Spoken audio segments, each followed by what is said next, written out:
Hai, perkenalkan nama aku Ais, aku dari jurusan PGMI semester 4. Hari ini kita akan mempelajari 6 materi yang ada dalam mata kuliah Bahasa dan Sastra Indonesia, lewat cerita si Bina dan Asta. Yuk kita ikuti kisahnya. Hai, perkenalkan namaku Sabina. Kalian bisa panggil aku Bina. Hobiku menggambar dan bercerita. Hai, perkenalkan, namaku Sasta. Kalian bisa panggil aku Asta. Hobiku membaca dan bermain bola. Yuk ikuti cerita kita. Nah, teman-teman, pada cuplikan tadi kita sudah mengetahui contoh dari identitas diri. Identitas diri itu adalah ciri, tanda, atau jati diri yang ada pada diri seseorang untuk membedakannya dengan orang lain. Biasanya kita gunakan ketika kita memperkenalkan diri, seperti yang dilakukan oleh Bina dan Asta tadi. Di pagi hari yang cerah, seorang anak bernama Bina datang ke kelas tepat waktu dengan perasaan gembira. Halo teman-teman semua. Selamat pagi Asta. Hai Bina, selamat pagi. Bagaimana kabarmu setelah liburan kemarin? Teman-teman, pada cuplikan pertama ini kita mengetahui contoh dari kalimat sapaan. Kalimat sapaan adalah kalimat yang kita gunakan untuk menyapa atau memanggil seseorang dengan sopan. Seperti yang dilakukan oleh Bina ketika ia mengucapkan selamat pagi kepada teman-temannya. Bina, lihat. Kita punya peta baru loh. Bentuknya persegi panjang dan warnanya coklat. Keren sekali Asta. Kamu kelihatannya senang sekali, Bina. Oh iya, kemarin aku habis membeli buku baru. Teman-teman, pada cuplikan kedua tadi kita sudah mengetahui contoh dari deskripsi benda. Kata benda adalah kata yang kita gunakan untuk menyebutkan nama orang, tempat, hewan, dan benda. Ketika di kelas tadi, Asta menyebutkan ciri-ciri dari sebuah peta, dari bentuknya dan warnanya. Itu merupakan contoh dari deskripsi benda konkret, karena peta tersebut dapat kita lihat dan dapat kita sentuh. Sedangkan Bina mengungkapkan perasaan senangnya ketika dibelikan buku baru. Itu merupakan deskripsi benda tidak konkret, karena perasaan senang itu tidak dapat kita sentuh, tetapi dapat kita rasakan. Saat jam istirahat tiba, Bina membaca cerita di depan kelas kepada teman-temannya. Sedangkan Asta membaca buku kumpulan puisi di pojok kelas dengan tenang tanpa suara. Teman-teman, pada cuplikan ketiga ini kita mengetahui contoh dari jenis-jenis membaca. Jenis-jenis membaca dibagi menjadi dua. Yang pertama ada membaca nyaring, membaca dengan suara jelas dan keras, seperti yang dilakukan oleh Bina ketika ia menceritakan buku ceritanya di depan kelas. Yang kedua ada membaca dalam hati, membaca dalam pikiran dan tidak bersuara, seperti yang dilakukan oleh Asta ketika sedang di kelas. Berikut adalah prosa yang dibacakan oleh Bina di depan kelas. Prosa adalah cerita yang ditulis secara runtun dan panjang. Bahasanya mengalir seperti orang bercerita.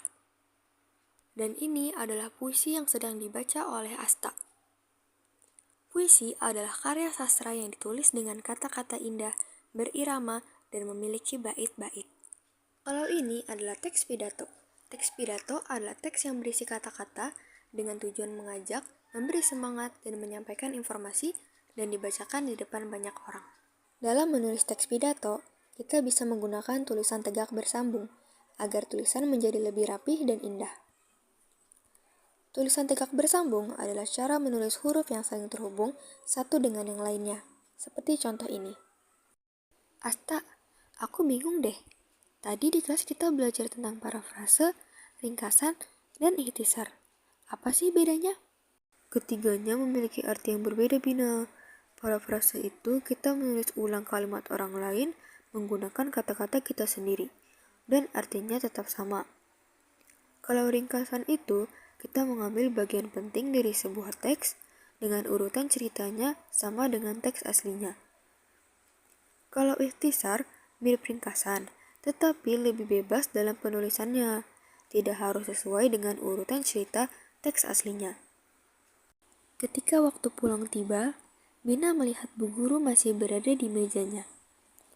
Karena rasa ingin tahu Bina tinggi, ia segera menghampiri Bu Guru. Selamat siang, Ibu. Apa yang sedang Ibu Guru lakukan? Selamat siang juga Bina. Ibu sedang membuat surat untuk nenek ibu. Surat ini adalah surat pribadi. Surat yang ditulis untuk teman, keluarga, atau orang dekat.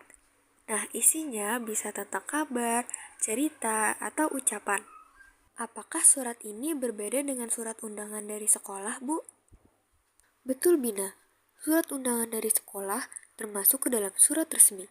Surat yang dibuat oleh sekolah atau kantor. Biasanya menggunakan bahasa yang sopan dan untuk hal-hal yang penting. Dan ibu sedang membuat formulir pendaftaran lomba. Formulir ini adalah lembaran berisi pertanyaan atau kolom yang harus diisi dengan data diri atau informasi lainnya. Bu, lihat, aku menemukan kertas ini di depan. Ini adalah kwitansi. Kwitansi adalah bukti tertulis bahwa seseorang telah menerima uang. Kwitansi kita dapatkan setelah kita membeli barang. Oh, seperti itu ya, Bu. Asta, ayo kita pulang. Nanti aku ceritakan apa yang Ibu Guru jelaskan. Wah, ayo Bina. Terima kasih, Bu Guru. Sampai jumpa besok. Dalam perjalanan pulang, Bina dan Asta asik menceritakan pengetahuan baru yang mereka dapatkan di kelas. Nah, teman-teman, tahukah kalian dari cerita si Bina dan Asta tadi, kita jadi mengetahui sebuah prolog, dialog, dan epilog. Pertama, prolog. Prolog adalah pembuka pada suatu awal cerita.